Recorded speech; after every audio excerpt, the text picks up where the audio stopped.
Welcome. Z lab आपके सहयोग और क्वालिटी एजुकेशन से दुनिया को बेहतर बनाने का एक विनम्र प्रयास है। प्लीज़ आप इसे यूज, सब्सक्राइब, शेयर और कमेंट करें।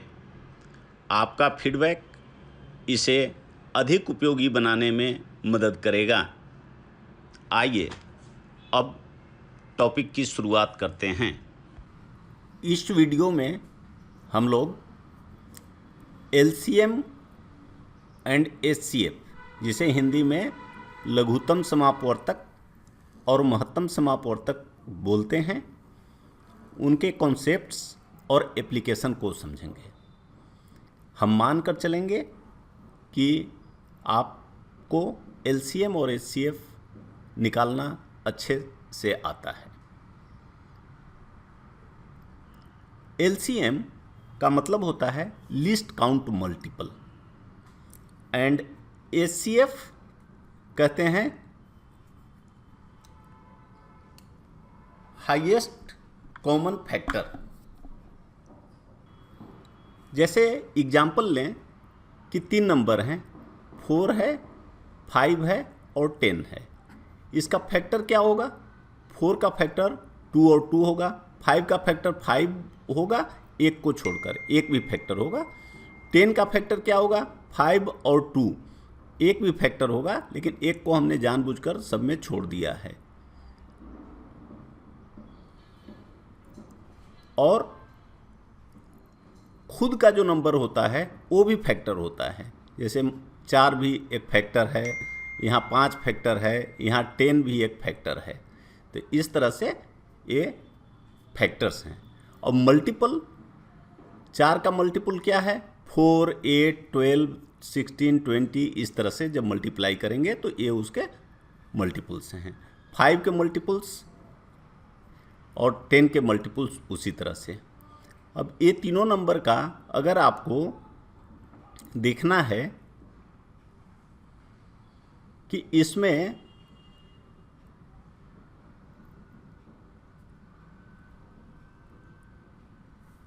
मल्टीपल क्या है, एलसीएम क्या है, तो इसमें आपको देखना है कि सबसे छोटा लेकिन तीनों में कॉमन होना चाहिए वो मल्टीपल क्या है। तो 20 है, ये 20 है, ये 20 है, ये तीनों में अवेलेबल है। इससे और आगे जाएंगे तो अगेन 40 आएगा। 40 भी तीनों का मल्टीपल है, 4, 5, 10 तीनों का मल्टीपल है, बट यह लिस्ट नहीं है, इसलिए एलसीएम नहीं है। एलसीएम 20 है। अब यहाँ एचसीएफ देखें, ये तीनों में हाईएस्ट जो कॉमन फैक्टर है वो क्या है?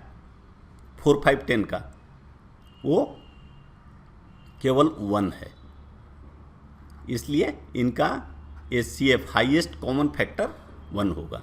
लेकिन केवल 4 और 10 का मान लीजिए आपको देखना होता, 4 और 10 का, तो कितना होता?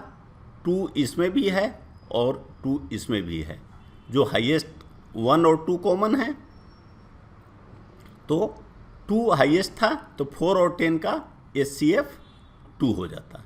उसी तरह 5 और 10 का अगर देखना होता तो इसमें 5 हाईएस्ट कॉमन फैक्टर है, तो 5 एचसीएफ हो जाता। अब ये निकालने के बहुत सारे मेथड्स होते हैं। जैसे हम लोग जानते हैं फैक्टर मेथड होता है, डिवीजन मेथड होता है, आप ऑलरेडी ये जानते हैं। ब्रीफली हम लोग बात कर लेंगे कि फ्रैक्शन का कैसे निकालेंगे, एचसीएफ या एलसीएम। तो देखिए, जैसे मान लीजिए ये 2 फ्रैक्शन है, 1/2 और 5/8। तो इसका एलसीएम या एचसीएफ निकालने के लिए अलग अलग न्यूमरेटर और डिनोमिनेटर का एलसीएम और एचसीएफ निकालते हैं। जैसे 5 और 1 का एलसीएम 5 होगा, जैसे और एचसीएफ 1 होगा। उसी तरह 2 और 8 का एलसीएम 8 होगा और एचसीएफ 2 होगा। तो इसमें इसका एलसीएम इज इक्वल टू होता है, जो न्यूमरेटर है उसका LCM of numerator by HCF of denominator. जैसे यहाँ 1 और 5 है, तो जिसका भी अगर LCM निकालना है तो ऊपर में आपका LCM रहेगा, और HCF निकालना है तो ऊपर में HCF रहेगा। जैसे 1 और 5 दिया हुआ है, इसका अगर आप LCM निकाल रहे हैं तो ऊपर में LCM निकालेंगे, और HCF निकाल रहे हैं तो ऊपर में HCF निकालेंगे। नीचे में, अब नीचे वालों का LCM में उल्टा हो जाएगा, 2 और 8 का HCF यहाँ लिखेंगे, और उसी तरह HCF में 2 और 8 का LCM यहाँ लिखेंगे। इस तरह से कोई भी फ्रैक्शन का आप LCM और HCF निकाल सकते हैं। डेसिमल का, मान लीजिए ये डेसिमल दिया हुआ है आपके 0.04, 0.10 और 0.20। इसका डेसिमल, इसका LCM कैसे निकाल लेंगे, या ये ऐसे भी लिखा रह सकता है 0.1, ये लिखा रह सकता है 0.2। तो सबसे पहले ये जितने भी नंबर दिए होंगे डेसिमल, उनको डेसिमल के बराबर अंक तक लिख लेंगे। जैसे 0.04 आपका डेसिमल के 2 अंक तक है, तो इसलिए 0.1 को भी हम लोग डेसिमल के 2 अंक तक लिखेंगे। उसी तरह 0.2 को भी डेसिमल के 2 अंक तक लिखेंगे। अब नंबर हो गया, ये कितना हो गया 4, यहाँ पे ये हो गया, नंबर तीनों हो गए 4, 10 और 20। इनका LCM निकाल लेंगे तो आ जाएगा 20, और डेसिमल के 2 डिजिट्स बाद तक का हम लोगों ने यहाँ देखा है, इनको स्टैंडर्डाइज किया है। तो इस तरह से डेसिमल के इनको बैठा देंगे 2 डिजिट के बाद, 1, 2, तो ये आपका हो गया 0.20। उसी तरह ये तीनों का जब अगर HCF निकालेंगे तो आएगा 2। तो अगर 2 आया, 2 डिजिट के बाद आपको डेसिमल बैठाना है, तो 1 डिजिट हो गया, 1 यह हो गया, तो पॉइंट बैठा दीजिए, 0 लिख दीजिए, तो 0.02। तो इस तरह से डेसिमल का आप आसानी से LCM HCF निकाल सकते हैं। अब देखिए, ये कुछ स्टैंडर्ड रिजल्ट हैं जो हमें समझना चाहिए, जानना चाहिए, और जिसका यूज करके आप बहुत सारे प्रॉब्लम्स आसानी से निकाल सकते हैं। जैसे HCF into LCM is equal to first number into second number. कोई भी 2 नंबर अगर आप ले लेंगे, और जैसे मान लें कि 4 और 10 है, इनका LCM जो होगा वो आता है 20, और HCF आएगा 2। तो देखिए, ये दोनों में मल्टीप्लाई करेंगे, HCF इंटू LCM तो 40 आ जाएगा, और first number into second number 40 आ जाएगा। तो यह इसका मतलब है। इसका मतलब है कि दोनों नंबर दिए हैं, और या तो आप LCM दिया है या HCF दिया है, तो तीसरा चीज़ आप चौथा चीज़ निकाल सकते हैं। तीनों में से कोई भी 3 चीज़ दिया है तो चौथा आप इस इक्वेशन का यूज करके निकाल सकते हैं। अब कहता है कि मान लीजिए x कोई नंबर है, यह क्वेश्चन आएगा कि कोई एक नंबर x है जिसमें a, b और c से जब आप डिवाइड करते हैं जिसको, या भाग देते हैं, तो रिमाइंडर शेष आपका y बचता है। कोई भी नंबर हो सकता है। तो आपसे कहेगा कि x आप बतावें, x क्या है, minimum, x minimum list, x कौन सा नंबर है जिसमें a, b और c से आप डिवाइड करेंगे तो आपको रिमाइंडर y बचेगा। इसके लिए आपका होगा LCM ABC निकाल लीजिए, a, b और c का तीनों का जिससे आप भाग दे रहे हैं LCM निकाल लीजिए। आप जानते हैं कि LCM ये सबका प्रॉपर मल्टीपल होता है, तो डिवाइड करने से कोई भी रिमाइंडर नहीं बचेगा। लेकिन अब रिमाइंडर y बचना है तो इसमें y ऐड कर दीजिए, तो ये आपका आंसर हो जाएगा। अब यहाँ क्या था कि आप तीनों से डिवाइड कर रहे थे और रिमाइंडर आपका y आ रहा था। लेकिन आप इमेजिन करिए कि तीनों से डिवाइड कर रहे हैं और रिमाइंडर सेम नहीं आ रहा है, अलग अलग आ रहा है। a से डिवाइड कर रहे हैं तो p आ रहा है, b से डिवाइड कर रहे हैं q आ रहा है, और c से डिवाइड कर रहे हैं तो r आ रहा है। लेकिन ये सबका डिफरेंस सेम है, जो पहला ए से डिवाइड कर रहे हैं जो डिवीजर है, और रिमाइंडर आ रहा है पी, तो A minus P is equal to B minus Q is equal to C minus R. मान लीजिए ये जेड है। तो अब एक्स का वैल्यू हमें निकालना है और एक्स वो लिस्ट होना चाहिए। तो एक्स होगा जो लिस्ट एक्स का वैल्यू होगा वो LCM of A B C, जिससे आप डिवाइड करते हैं जैसे वहाँ था, लेकिन वहाँ प्लस वाई किए थे, यहाँ माइनस जेड करेंगे। क्यों? अगर इसमें जेड जैसे ए इज इक्वल टू होता है पी प्लस जेड, तो इस नंबर में अगर हम जेड को ऐड कर दें तो स्वाभाविक रूप से यह ए से या बी से या सी से पूरा पूरा डिविजिबल बन जाएगा, इसलिए इसको हम माइनस जेड रखेंगे। ये दूसरा कॉन्सेप्ट है, बहुत इंपॉर्टेंट है। अब थर्ड है कि मान लीजिए ए बी और सी को आप कोई भी नंबर एक्स से डिवाइड करते हैं और रिमाइंडर आर आता है।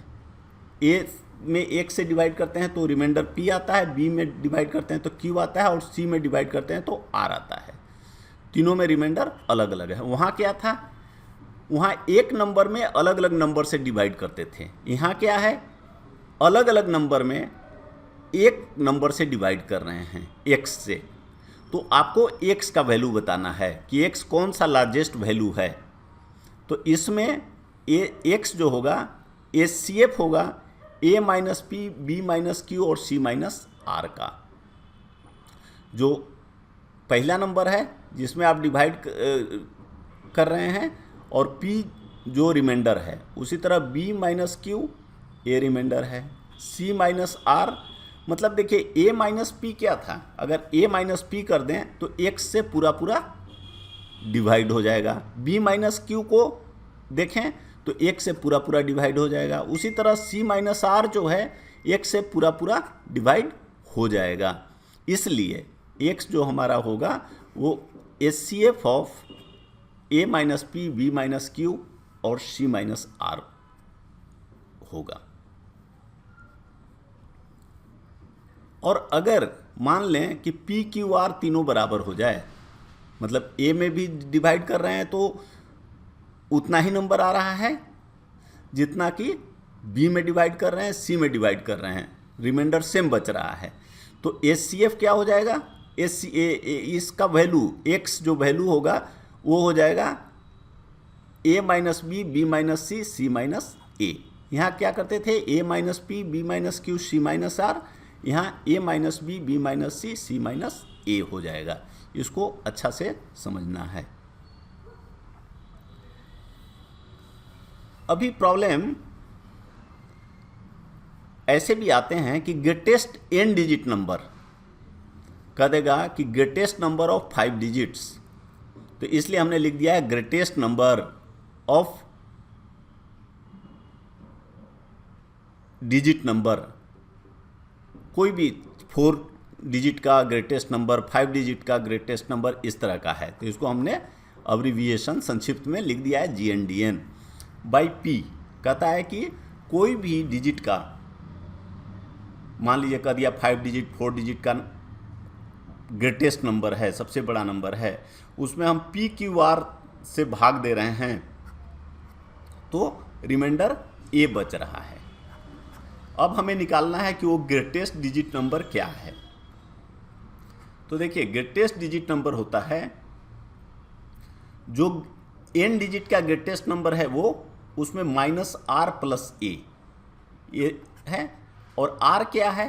आर है उस एन डिजिट ग्रेटेस्ट नंबर में, ये जो एन डिजिट ग्रेटेस्ट नंबर है उसमें पी क्यू आर जिससे आप डिवाइड कर रहे हैं, ये तीनों से के एलसीएम से डिवाइड करिए और जो रिमाइंडर आएगा वो आर है, यहाँ माइनस करिए।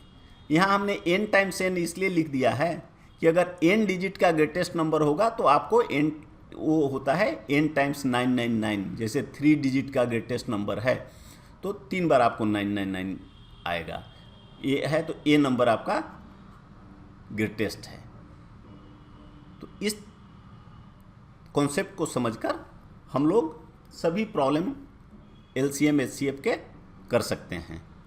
आइए अब कुछ एग्जाम्पल्स देखते हैं। पहला एग्जाम्पल है कि सपोज 3 नंबर्स आपको दिए हुए हैं, 3 नंबर्स हैं जो 2, 3, 4 के रेशियो में हैं। नंबर नहीं देकर आपको नंबर्स का रेशियो दिया हुआ है और उनका एचसीएफ दिया हुआ है 12। तो अब निकालना है कि वो नंबर क्या है और एलसीएम क्या है। इसमें प्रॉब्लम बहुत आसान होता है और ऐसे प्रॉब्लम एग्जाम में बहुत आते हैं, क्योंकि अगर आप इसके कॉन्सेप्ट को नहीं समझते हैं तो ये प्रॉब्लम बनेगा ही नहीं, और अगर समझते हैं तो कोई टाइम नहीं लगेगा, आप तुरंत बना लेंगे। देखिए जो एचसीएफ होता है, ये जो एचसीएफ है महत्तम समापवर्तक, वो इसके इस रेशियो का कांस्टेंट के बराबर होता है। कांस्टेंट रेशियो, कांस्टेंट क्या कहते हैं कि ये नंबर नहीं दिया है, लेकिन अगर आपको नंबर का रेशियो दिया है तो इस नंबर रेशियोज में कितने से हम लोग मल्टीप्लाई कर दें, इसमें मल्टीप्लाई करेंगे तो फर्स्ट नंबर निकल जाएगा, इसमें मल्टीप्लाई करेंगे सेकेंड और इसमें तो थर्ड। इसको कहते हैं हम लोग रेशियो कांस्टेंट। और ये चीज़ समझना बहुत ज़रूरी है कि ये एचसीएफ रेशियो कांस्टेंट के बराबर होता है। अगर आप इतना समझ गए तो आप देखिए ये इसको आप एक्स के बराबर कह रहे हैं, एक्स रेशियो कांस्टेंट है, तो पहला नंबर जो है 2x 24 हो गया, दूसरा नंबर 3x 36 हो गया और तीसरा नंबर 4x 48 हो गया। अब आपको ये तीनों नंबर पता हो गए, तो तीनों नंबर पता होने से आप इनके एलसीएम बहुत आसानी से निकाल सकते हैं। इनके एलसीएम हो गए 144। अब देखिए वो 2 से स्टार्ट करके डिवीज़न बहुत सारे निकालते हैं, उस तरह से नहीं निकालना है। एग्ज़ाम में आपको टाइम का प्रॉब्लम होता है, इसलिए मैंने जस्ट आपको ब्रीफली दिखाया है कि कोई भी, जैसे इस सब में सपोज आपको लग रहा है कि 6 कॉमन है, कोई और भी कॉमन हो सकता है, जैसे इसमें 12 भी कॉमन है, 12 भी कॉमन है, लेकिन हमने जानबूझ के कि मान लीजिए आपको स्ट्राइक नहीं किया, आपको स्ट्राइक किया कि 6 कॉमन है, तो इस सब में 6 बाहर कर दीजिए। अब 6 बाहर हो गया, अब जो बच गए उनका एलसीएम निकालिए। तो 4, 6 और 8, इसमें 4 बच गया 6 बाहर करने पे, इसमें 6 और इसमें 8। तो इससे क्या होगा कि ये सब आसानी से आपको 4, 6, 8 निकालने का ज़रूरत ही नहीं पड़ेगा। आपको याद है कि इसका 24 होता है, 24 4 के टेबल में भी आता है, 6 के टेबल में भी आता है, 8 के टेबल में भी आता है, तो 8 24 हो गया। तो ये आंसर हो गया आपका 144। तो इस तरह से एग्ज़ाम में टाइम को बचाना है। अब सेकेंड, सपोज कहता है कि 5 bells begin together to toll. Toll का मतलब होता है बेल का एक बार बजना। कभी रिंगिंग होता है जब बेल बजते रहता है, बहुत बार बजता है, बजाते हैं, तो जब एक बार बजता है तो इसको टॉल बोलते हैं। बहुत समय परंपरा होती है कि एक ही बार बेल को बजाया जाता है। तो कहता है कि ये एक साथ बेल हैं, अलग अलग 5 बेल्स हैं जो एक साथ टॉलिंग उनका शुरू हुआ, और उसके बाद 6, 7, 8 और 9 और 12 सेकेंड्स के बाद फिर से उनकी टॉलिंग हो रही है, फिर से वो बज रहे हैं एक एक बार। तो after how many seconds will they toll together, फिर कितने सेकेंड के बाद ये करेंगे। तो ऐसे टाइम आप जानते हैं कि देखिए जहाँ एचसीएफ एलसीएम से रिलेटेड टाइम होता है, आप समझिए कि ये जो आपका आंसर आएगा वो ये सब टाइम से अधिक होना चाहिए, तभी टॉल वो करेंगे टुगेदर। तो आपका आंसर जो होगा एलसीएम ऑफ ये सब टाइम का एलसीएम होगा। एलसीएम निकाल लें। अब देखिए, अब जो 8 और 12 है इसका एलसीएम 24 होता है, आप जानते हैं। तो 8 और 12 को हटा के आप 24 कर दें। अब 7, 9, 24 है। 9 का आप जानते हैं कि इसमें 3 × 3 है और एक 3 इसमें भी इंक्लूडेड है, 3 8 जा 24 होता है। इसलिए फाइनली जो आपका एलसीएम आएगा ये 7 लिख लीजिए, वो इसमें इंक्लूडेड नहीं है। 3 लिखिए क्योंकि एक 3 इसमें इंक्लूडेड है, और 24 मल्टीप्लाई करेंगे 504 सेकेंड्स आएगा। ये आपका आंसर होगा। थर्ड प्रॉब्लम है, आपको बताना है कि which greatest number which divides 989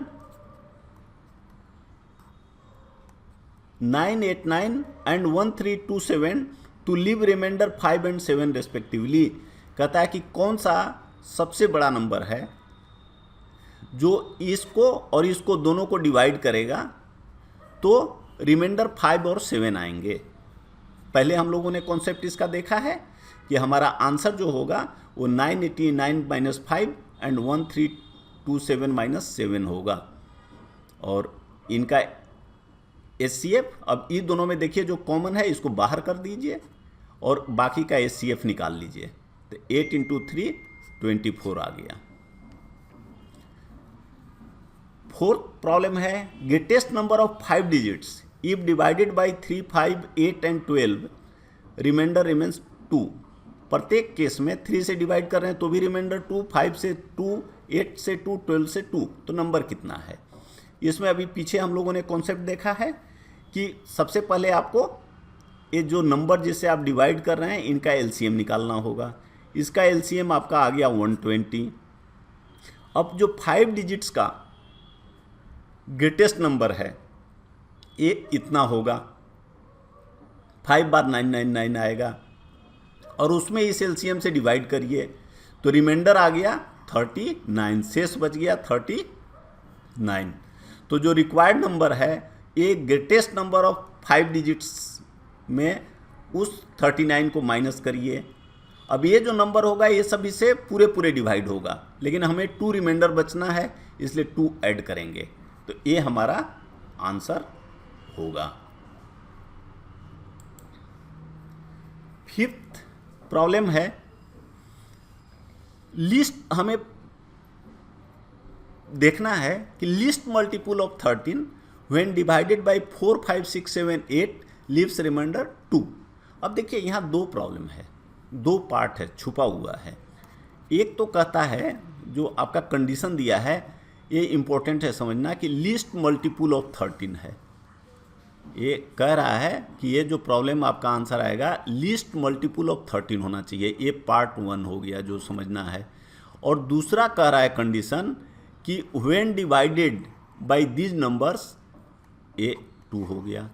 अगर सपोज वो मल्टीपल ऑफ 13 नहीं होता तो हम लोग क्या करते, हम लोग इनको 4, 5, 6, 7, 8 का रिमाइंडर निकाल लेते, एलसीएम निकाल लेते और उसमें 2 ऐड कर देते, तो हमारा हो जाता है कि वो नंबर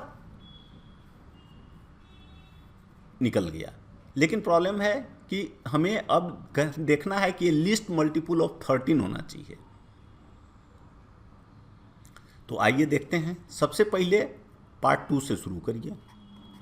वो जो नंबर होगा वो 840 का मल्टीपल होगा, और अगर यह 13 का मल्टीपल नहीं होता तो हम लोग केवल 840 में 2 ऐड कर देते हैं, तो 842 जो था वो हमारा आंसर हो जाता। लेकिन इस केस में वो इसलिए नहीं है कि ये जो नंबर है ये 13 का मल्टीपल नहीं है, इसमें हम 13 से डिवाइड करेंगे तो रिमाइंडर आ जाएगा। इसलिए इसके लिए अब हमें क्या करना पड़ेगा, कहना पड़ेगा कि रिक्वायर्ड नंबर जो होगा 840 के, इसका मल्टीपल होगा k प्लस 2, कोई भी नंबर 2 होगा। और अब हमको k का ऐसा वैल्यू निकालना है कि जिससे a नंबर है वो 13 का मल्टीपल हो जाए। अब ये बहुत बड़ा नंबर होता है तो उसको हम लोग एवॉइड करने के लिए क्या करेंगे, इसमें 13 से डिवाइड करेंगे। तो 13 से डिवाइड करेंगे तो 64 आएगा और रिमाइंडर 8 आएगा। तो इस 8 को हम लोग अलग कर देंगे, तो 840 को हम लोग लिख सकते हैं, आप देखिएगा 840 इज इक्वल टू आप लिख सकते हैं 13 इंटू 64 प्लस 8 प्लस 8, तो वो चीज़ हमने यहाँ लिख दिया प्लस 8, और 8 जो था वो इधर हो गया। तो यहाँ पे k और यहाँ भी k है +2। अब देखिए कोई भी नंबर k का कोई भी वैल्यू के लिए a डिविजिबल है 13 से, क्योंकि यहाँ 13 ऑलरेडी फैक्टर में है, लेकिन यह मल्टीपुल नहीं है। तो अब हमको k का ऐसा वैल्यू निकालना है मिनिमम जिसके लिए यह मल्टीपुल हो जाए। तो k का वैल्यू क्या हो सकता है? 0 हो सकता है, तो मल्टीपुल नहीं होगा। 1 हो सकता है, तो 8k + 2 10 हो जाएगा, नहीं होगा। 2 हो सकता है, तो 2 रखिएगा तो 8 2 में 2 से मल्टीप्लाई करिए 16 आएगा, और 2 18 हो गया, ये नहीं हुआ। 3 हो सकता है, तो देखिए 8 3 जा 24 + 2 26। तो k का 3 का नंबर जो है वो 13 का मल्टीपुल हो जाता है 8k + 2 में रखने से, इसलिए k = 3 हमारा करेक्ट आंसर देगा। तो 840 k 3 + 2 इतना आंसर आ गया 2522, ये हमारा आंसर हो गया। इसको प्रॉब्लम को ठीक से प्रैक्टिस करना है, नहीं तो एग्जाम में गलती होगी। Largest number of 4 digits. अब नेक्स्ट हम लोग देख रहे हैं problem number 6। Largest number of 4 digits which divided by these 4 numbers leaves remainder these। तो हमें पता करना है कि 4 डिजिट का लार्जेस्ट नंबर कितना है। अब देखिए ये सब का क्या खासियत है, 15 में 1 माइनस करिए, 18 में 14 माइनस करिए, दिस सब का डिफरेंस आता है 4। तो पहले हम लोगों ने देखा है कि 4 डिजिट का लार्जेस्ट नंबर इतना है, और 4 डिजिट के लार्जेस्ट नंबर में ये सबसे हम लोग ये सब के एलसीएम ऑफ दिस से डिवाइड करेंगे, और जो रिमाइंडर आएगा वो माइनस करेंगे और उसमें -4 करेंगे। तो देखिए इसका रिमाइंडर इतना आ गया और ये -4 हो गया, तो ये आपका आंसर हो गया 7556।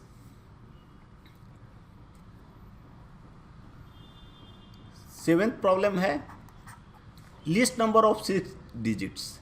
6 डिजिट का लेकिन कैसा नंबर है वो सब देखिए, वहां बात हो रही थी, अभी तक हम लोग बात कर रहे थे लार्जेस्ट नंबर।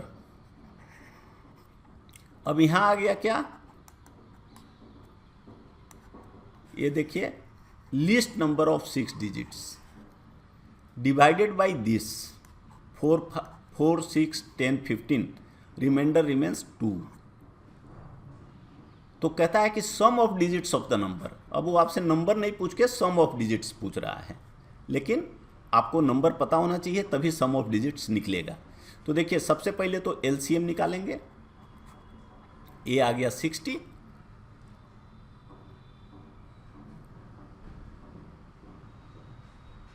नंबर जो होगा, अब ये देखिए जितने भी 60 से डिविजिबल होंगे, लेकिन अब यहाँ कितना नंबर होना चाहिए, एक कहता है कि 6 डिजिट्स का। अगर 6 डिजिट्स नहीं बोलता तो जैसे पहले हम लोग एक प्रॉब्लम में देखे कि 2 पार्ट में है, उसी तरह ये भी 2 पार्ट में है। पहला पार्ट इसका,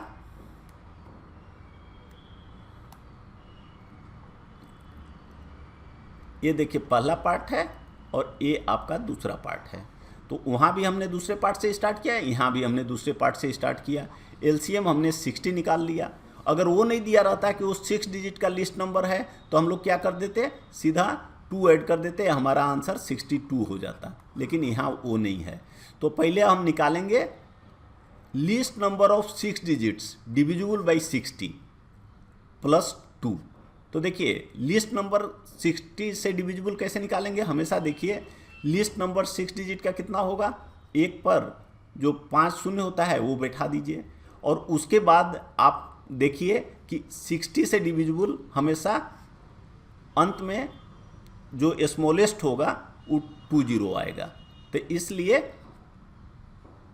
इसमें 20 ऐड कर दीजिए। 6 डिजिट्स का स्मॉलेस्ट नंबर में, मतलब एक पर 5 का 0 बैठा के और 20 ऐड कर दीजिए, तो इतना नंबर आ गया। और प्लस 2 करिए क्योंकि 2 रिमाइंडर बचना है, ये आपका आंसर हो गया। 8 ये एप्लीकेशन है। देखिए मैंने जानबूझ के आपको रखा है इस प्रॉब्लम को कि सपोज ए एक वर्क को 10 डेज में कंप्लीट करता है, बी 12 डेज में, तो ए प्लस बी मिलकर कितने दिन में करेंगे। पहले हम लोग कैसे बनाते हैं कि ए अगर 10 डेज में करता है तो एक दिन में कितना करेगा, 1/10 करेगा, बी 1/12 करेगा, इसको ऐड करेंगे और फिर एक दिन का वर्क निकालेंगे, फिर उसको यूनिटरी रूल से एक दिन का एक दिन में अगर इतना काम करते हैं तो पूरे काम करने में उनको कितना टाइम लगेगा, इस तरह से निकालते हैं। देखिए अगर आप कंफर्टेबल हैं मैथमेटिक्स में तो किसी भी तरह से निकाल सकते हैं, बट एग्ज़ाम में केवल प्रॉब्लम बनाना ही नहीं होता है, प्रॉब्लम को कम से कम समय में बनाना होता है। इसलिए कुछ चीज़ें होती हैं जिसमें ट्रिक को समझना जरूरी होता है। देखिए अगर ए 10 डेज है और 12 डेज है, ये दोनों का एलसीएम आपका 60 हो गया। हमने मान लिया कि वर्क 60 यूनिट्स है, तो ए एक दिन में कितना करता है, इसको 6 से डिवाइड कर दीजिए 6 और बी 5, दोनों मिलके एक दिन में कितना करते हैं 11 यूनिट्स। तो नंबर ऑफ डेज कितना हो जाएगा 60/11, ये आपका आंसर हो जाएगा।